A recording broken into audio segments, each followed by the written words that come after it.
5 skenario Sintayong bakal antar timnas Indonesia lolos Piala Asia 2023. Meski tidak diungkap ke publik, kebiasaan Sintayong selama menangani timnas Indonesia dapat membantu skuad Garuda bersaing dengan Yordania, Nepal dan Kuwait di kualifikasi Piala Asia 2023 yang berlangsung di Kuwait pada 8 sampai tanggal 15 Juni tahun 2022.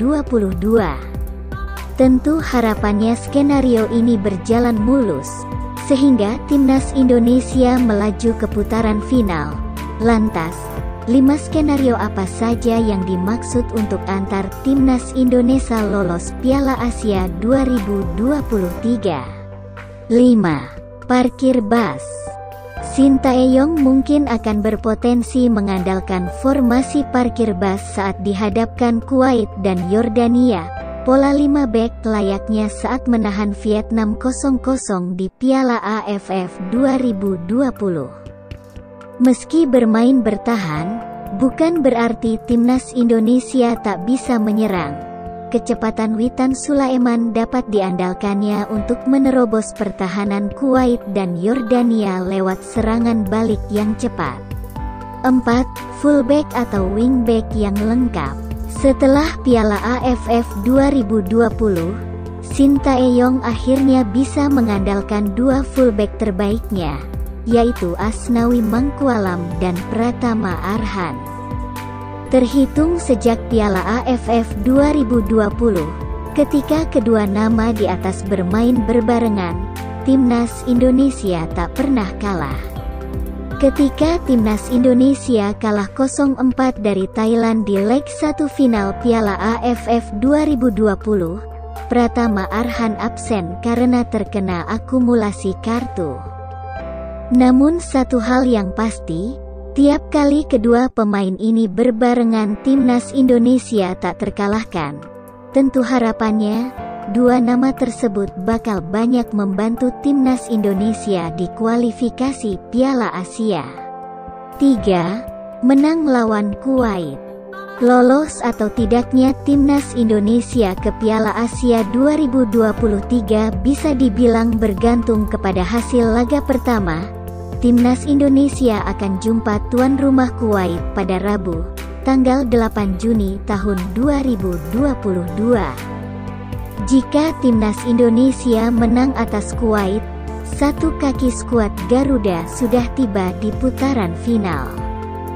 Sebab, kepercayaan diri timnas Indonesia bakal meningkat saat bersua dengan Yordania. Dan bukan tidak mungkin, hasil positif akan kembali didapat. Sebagai tambahan informasi, hanya juara grup dan 5 runner-up terbaik yang lolos ke Piala Asia 2023. 2. Mengandalkan pemain abroad atau pemain yang meniti karir di luar negeri. Sintayong terlalu bergantung kepada pemain abroad.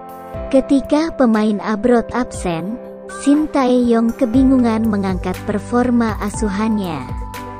Beruntung, timnas Indonesia diperkuat sejumlah pemain abroad di kualifikasi Piala Asia 2023. Sebut saja Pratama Arhan yang bermain di Tokyo Verdy, Asnawi Mangkualam di Ansan Greeners, lalu Witan Sulaiman di Lechia Gdansk, kemudian Elkan Bagnot di Ipswich Town hingga Sadil Ramdhani di Sabah FC.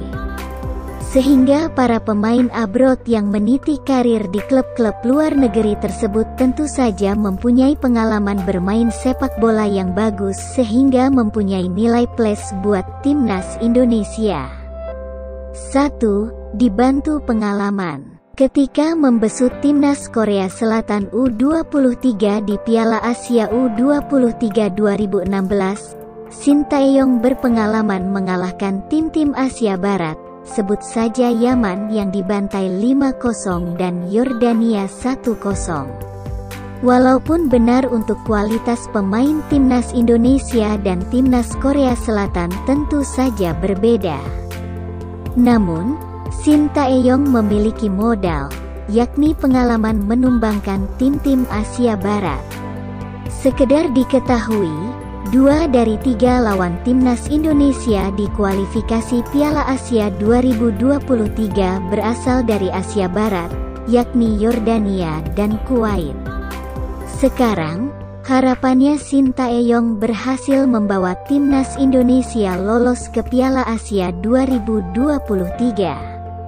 Walaupun berat, namun kita yakin dan optimis timnas Indonesia akan lolos dalam Piala Asia 2023 ini. Mereka akan berusaha bermain semaksimal mungkin dengan iringan doa dari ratusan juta rakyat Indonesia. Bravo timnasku, skuad Garuda, doa kami menyertaimu. Selamat berjuang, ku yakin engkau akan menang, dan hari ini Kuwait akan tumbang.